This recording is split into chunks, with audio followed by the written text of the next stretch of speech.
तारिक बशीर चीमा साहब, ये जो अलीम खान साहब को गिरफ्तार किया गया है, तो इससे आपको लगता है कि वज़ीर आज़म इमरान खान साहब को फ़ायदा होगा या नुकसान होगा? देखें जी, इसमें फ़ायदा तो मुझे बज़ाहिर कोई नज़र नहीं आ रहा कि इमरान खान साहब की ज़ात को क्या फ़ायदा होना है।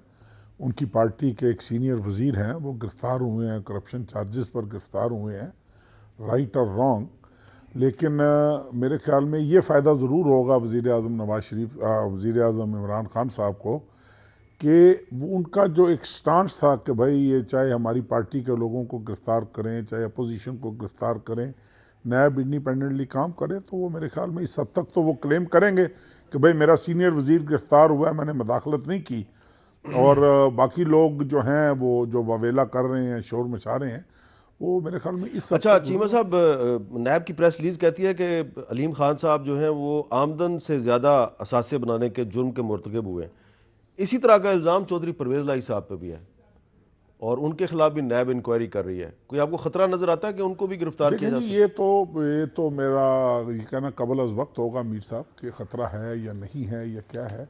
ये जो लफ्ज़ है ना, एक लिविंग बियॉन्ड मीन्स, मैं मतलब बड़ा डर के बात कर रहा हूँ क्योंकि मैं कमज़ोर आदमी हूँ, मैं इतना ताकतवर आदमी नहीं हूँ।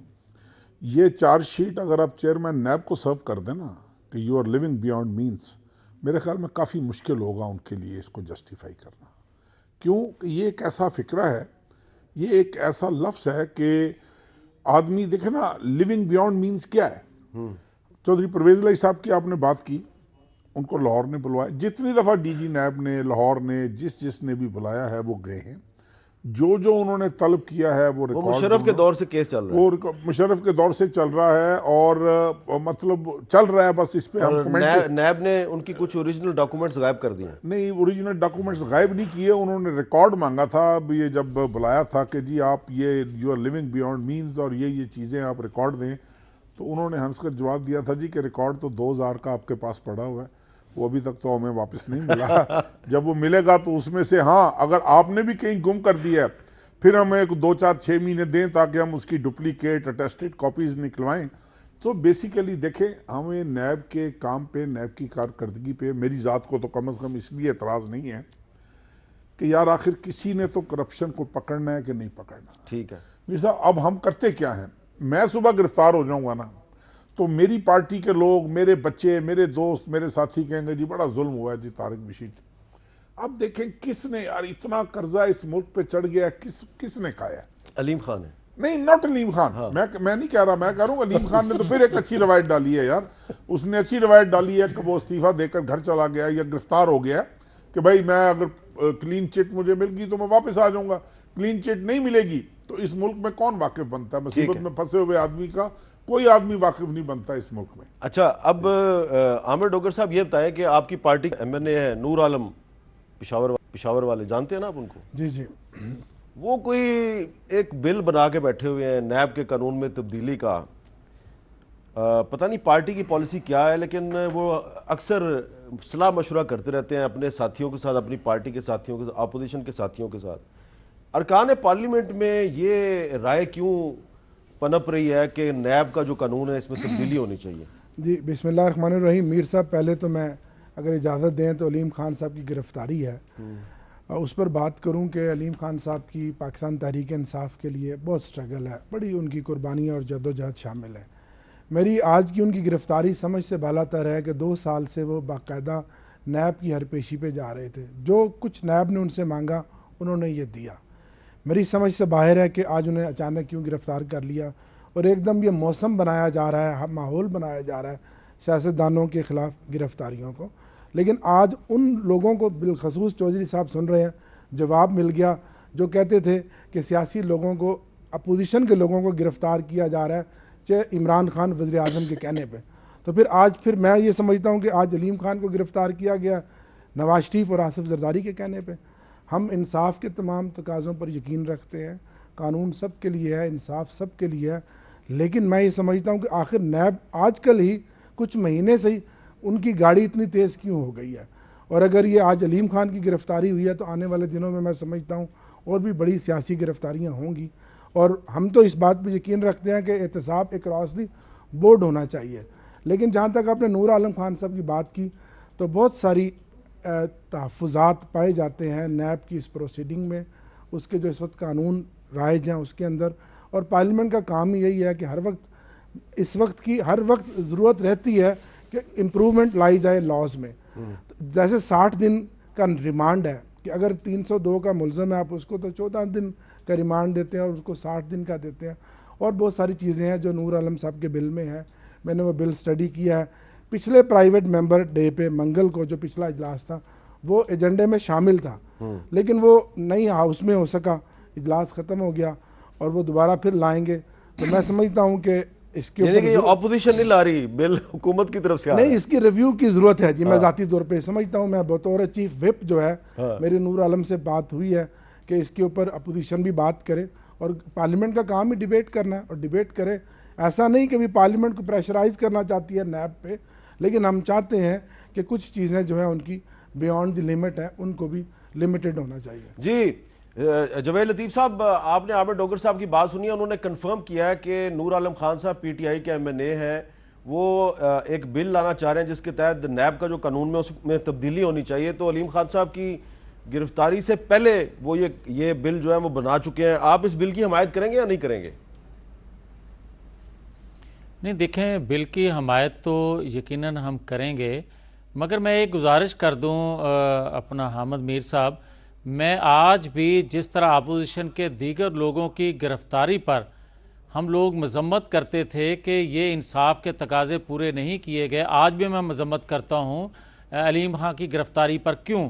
मैं ये समझता हूँ कि देखें, अलीम खां के ख़िलाफ़ ना तो रेफरेंस दायर किया गया, ना अलीम खां के ख़िलाफ़ को नए शवाहिद आए। 1 साल से वो नैब में पेश हो रहे हैं, तो यकायक ये ज़रूरत क्या थी? ज़रूरत इस बात की थी हामिद मीर साहब, मैं समझता हूँ कि ये मुकम्मल तौर पर इंतज़ामी, सियासी और इंतकामी एक्ट था।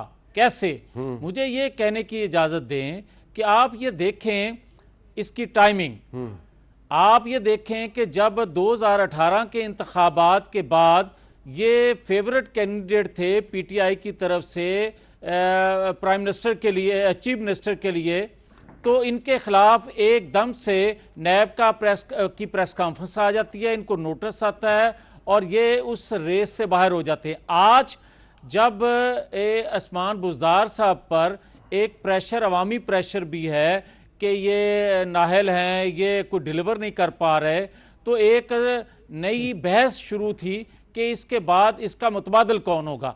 तो 2 मुतबादल सामने आ रहे थे, एक तो अलीम खां थे और दूसरे थे चौधरी परवेज़ इलाही साहब। चौधरी परवेज़ इलाही साहब इनको अपने रास्ते की रुकावट समझते थे और संडे के दिन इमरान खान साहब जो लाहौर तशरीफ़ लाए, उसमें उनसे शिकायत की गई कि अलीम खान ने एक पैरेलल पंजाब हुकूमत बनाई हुई है। और वो आपको याद होगा कि 90 शाहराह पे कोई 2-3 माह पहले भी ये बहस हुई थी या इनकी तरफ से।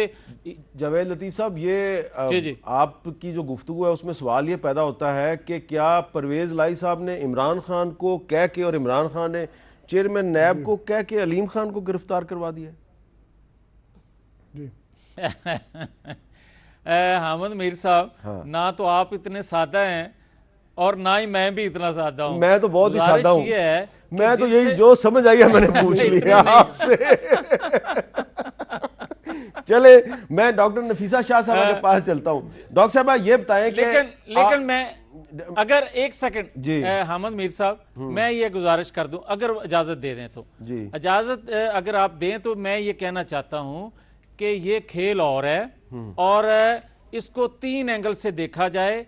एक तो परवेज़ इलाही के रास्ते की रुकावट, दूसरा ये देखा जाए कि इमरान खान साहब एक वक्त के बाद अपने एटीएम को फारग कर देते हैं, वो तरीन साहब हों, वो स्वाति साहब हों या आज अलीम खां हों। और तीसरा मैं एक आखिरी इस हवाले से ये कहूँगा कि जो शेख रशीद साहब कहते हैं ना कि मार्च में झाड़ू फिरने वाला है, और वो झाड़ू तो फिर एक साइड पे नहीं भी ना फिरता, दूसरी साइड पे भी वो झाड़ू को लेकर जाता है। तो मैं ये समझता हूं कि ये किसी तौर पर आज जो कुछ हो रहा है ये मुनासिब नहीं है। आपकी तरफ से अलीम खान साहब की हिमायत इस तरह की गई है कि अलीम खान साहब को आपने मजीद नुकसान पहुंचाने की कोशिश की है, ये मेरी ऑब्जर्वेशन है। आप उसकी हिमायत इस तरह कर रहे हैं कि परवेज़ लाई भी उनके खिलाफ हो जाए, इमरान खान भी उनके खिलाफ हो जाए।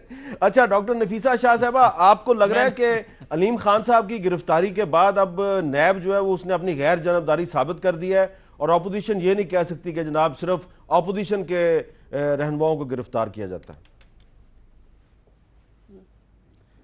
देखिए, जब साद रफ़ीक अरेस्ट हुए थे, उनका प्रोडक्शन ऑर्डर जब जारी हुआ, उन्होंने जब पहले अपनी तकरीर की पार्लियामेंट में, तो उन्होंने ये इंकशाफ किया कि अब अंदेशा ये है कि बैलेंसिंग एक्ट किया जाएगा और पीटीआई के कुछ लोग भी अरेस्ट होंगे। अब वो कोई तकरीर आप निकलवा लें जी, वो तो ये एक इम्प्रेशन ज़रूर है कि हम लोग ये कंप्लेन बिल्कुल कर रहे थे कि डबल स्टैंडर्ड्स हैं, अब भी कर रहे हैं, हुकूमत की अपनी हिकमत अमली में डबल स्टैंडर्ड्स हैं, लेकिन ये एक तासुर ज़रूर जाएगा कि क्या ये बैलेंसिंग एक्ट है कि ऑपोजिशन को थोड़ी बहुत आप लॉलीपॉप दिखाएं कि देखें हमारे भी लोग अरेस्ट हो रहे हैं। पहली बात, जो इम्प्लिकेशंस हैं इसके, आप कह रहे हैं कि इसके मनफी होंगे या पॉजिटिव होंगे, बिल्कुल मनफी इसलिए कि पहले तो इनका ये नैरेटिव ये था कि जी हम तो जी बिल्कुल ठीक हैं, हमारे में कोई ख़राबी नहीं है, बाकी सब लोग करप्ट हैं। अब ये इनका सेकंड एटीएम जो है ये फॉल गाय समझें या ये अरेस्ट हुए हैं, करप्ट खुद हैं नहीं है, वो तो टाइम साबित करेगा, लेकिन अगर ये अरेस्ट हुए हैं तो फिर ये एक स्टोरी बनाना कि हमारे लोग सब ठीक हैं और बाकी सब ख़राब हैं, तो ये भी इमरान खान के अपनी पॉलिटिक्स में एक बहुत लंबा, एक बड़ा, मैं समझती हूँ कि डेंट है। तो ये दो इसके ज़रूर पहलू हैं अलीम खान के अरेस्ट। लेकिन ये किस्सा जो है अलीम खान से अलीमा खान तक अभी बहुत बहुत इनके बड़े बड़े जो हैं लोग जो करप्शन के इल्ज़ामात में हाजिरियां दे रहे हैं। आगे आने वक्त में ये देखा जाएगा कि उनके साथ क्या होता है। अच्छा, और फिर ये डोगर साहब की एक बात को मैं रिस्पॉन्ड करूंगी। डोगर साहब ने ये कहा कि ये हाजिरियां जी अटेंड करते थे।